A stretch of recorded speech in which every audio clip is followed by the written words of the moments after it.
is it fair to say that you were initially resistant to attending court? That is fair. And in fact, we had to get a compelling order to get you to come here. Mm-hmm. Is that a yes? Yes. And so you're here because a court in California ordered you to come here. Yes. Okay. I want to ask you about somebody by the name of Tupac Shakur. Did you know Mr. Shakur? I did. How did you know him? He was a childhood friend, a family member, big brother, mentor. The list goes on and on. Is it also fair to say that you guys work professionally together? We did. Can you tell us about that? I had a dream to be a rapper. Mr. Shakur saw something in me, and he agreed to, help me make that dream come true. So I was in a group called Outlaws. Why not? When we approached the car, Mr. Shakur said to me, get on the ground, they're going to shoot you. And when I turned around, there was a shotgun in my face. And who was holding the shotgun? Police officer. So what do you do? I got on the ground. Okay. Were you able to observe any of the injuries to Mr. Shakur at that time? I could not see the injuries to Mr. Shakur. Were you able to see any of the injuries to Mr. Knight? His head appeared to be bleeding. And how is it that you were able to see Mr. Knight's injuries? Because he was out of the car asking for help for Tupac. And can you tell us a little bit about the Southside Compton Crips? Yes, the Southside Crips, they're located in the southeast portion of our city, and they're...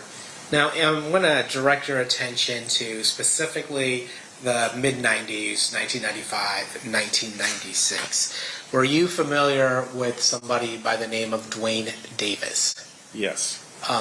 Were you aware, was he somebody that was a high-ranking person in that gang or a low-ranking person in that gang? Well, as high as you can get, yeah. As everybody in Compton who's connected knows who killed Tupac Shakur, but they're not saying. Is that accurate? No, it's not accurate. No, it's not accurate at all because everybody's up there lying. Number one, Keefy D says that I met with his attorney and Reggie Sr. to give his nephew some bread.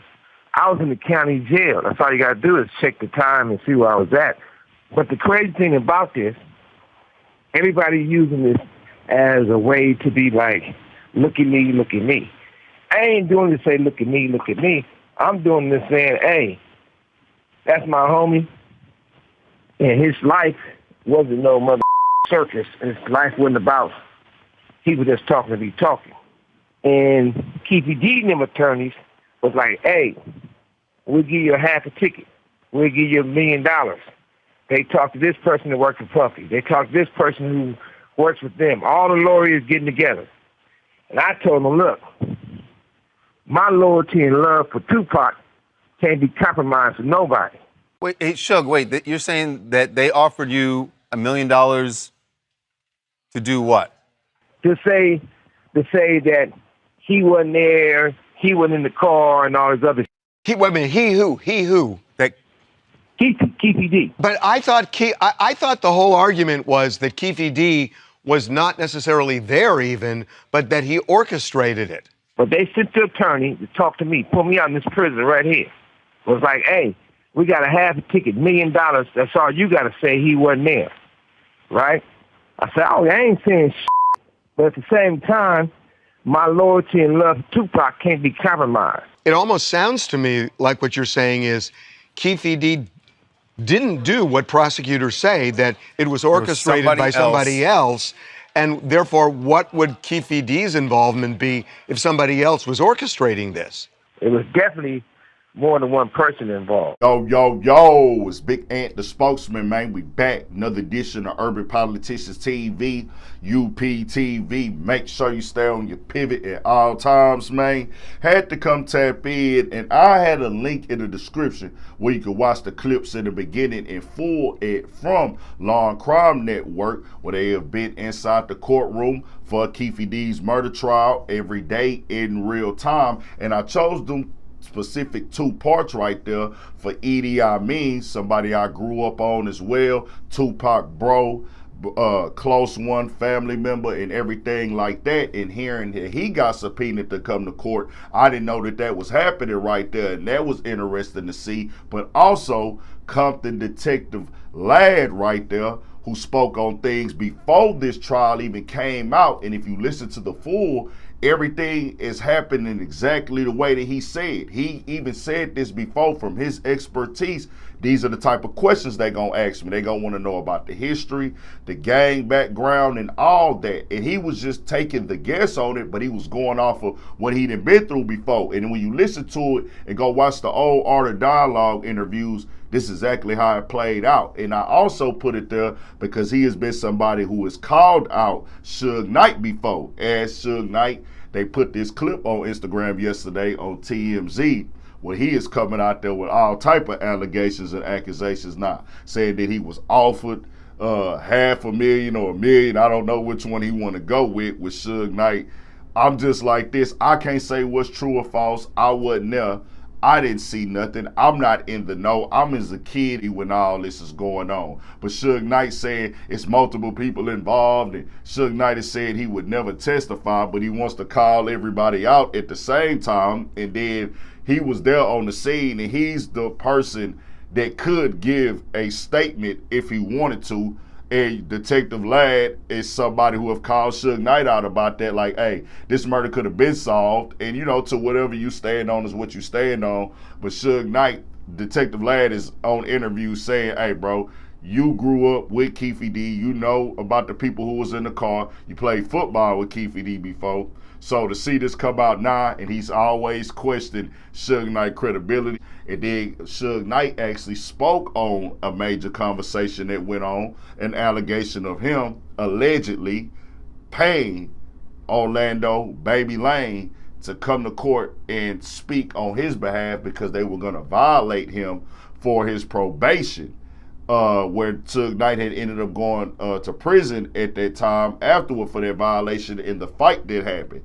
They was alleging that he paid him to come over there to try to get him off the probation and things like that. I don't know what went down. That is a narrative that's out there, and that's what he was speaking about right there. Like, hey, man, they tried to say I paid him and I did this or that. So I don't know what Suge Knight is jumping out there now with this $1 million talk, and I'm like, Suge, really, like, is you going there, bro? And I'm like, I'm going to come speak on it because Suge Knight is in the moment.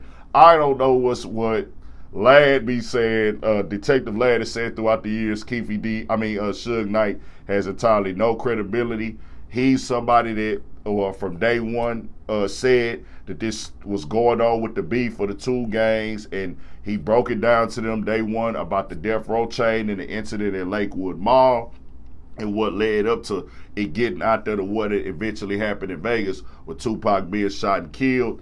And he's somebody else that has said on record, Keefe D has brought this on himself, doing them interviews, talking on the internet, and running his mouth has got him in this situation. He said they had already pinpointed him and his detective team had already pinpointed. They was hands-on with all the members. He was familiar with most of the members in Compton, pretty much all of them, because that was his thing out there. So now to see him in court and speaking on this now for this trial is like crazy and wild, bro. And most definitely, bro, Tupac, one of them. Grew up on Tupac, grew up on the Outlaws. I remember driving around my uncle. Idi Amin had a different type of flow and delivery and things like that. Tupac jammed that every day. So I'm always interested in this. Suge Knight, it's not funny to see people going through trials or anything, but Tupac, Keefe D, they are entertaining. You can't help but laugh at them sometimes. But y'all tell me what y'all think about it. We got more coming, more videos. yeah, man, stay out the way. You see how this thing that played out. It get crazy and crazier by the day. Stay on your pivot. Lock in with us. 1,000 for shit show.